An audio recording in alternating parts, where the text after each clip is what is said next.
पृथ्वी की विषुवत रेखा के किसी बिंदु पर अभिकेंद्रित त्वरण का मान ज्ञात कीजिए। पृथ्वी की त्रिज्या 6.4 10⁻6 मीटर है तथा यह एक दिन में अपनी अक्ष के परितः एक चक्कर पूरा लगाती है। ठीक है, तो हमें विषुवत रेखा के किसी बिंदु पर अभिकेंद्रित त्वरण बताना है, पृथ्वी का कितना होगा। ठीक है, उसके बाद यहाँ हमें क्या क्या दिया हुआ है, पृथ्वी की त्रिज्या दी हुई है r = 6.4 × 10⁻6 मीटर तथा यह एक दिन में अपनी अक्ष के परितः एक पूरा चक्कर लगाती है। एक चक्कर लगाती है अपनी अक्ष के परितः एक दिन में।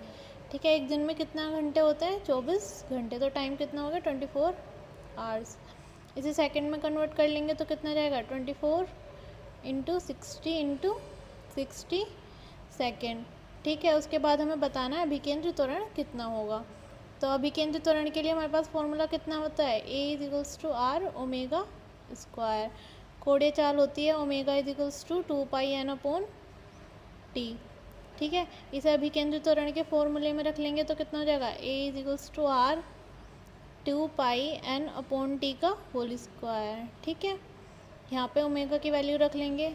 अब यहाँ पे वैल्यू पुट करेंगे, हमें त्रिज्या कितनी दी हुई है, 6.4 × 10⁻6। ठीक है, इसकी वैल्यू पुट कर लेंगे हम।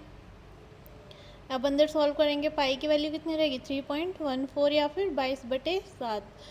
चक्कर कितने लगाता है वो, पृथ्वी एक चक्कर लगा रही है एक दिन में। ठीक है, और टाइम कितना है हमारे पास, 24 × 3600 या फिर 60 × 60²। ठीक है, इसे सॉल्व कर लेंगे तो सॉल्व करने के बाद हमारे पास कितना आएगा,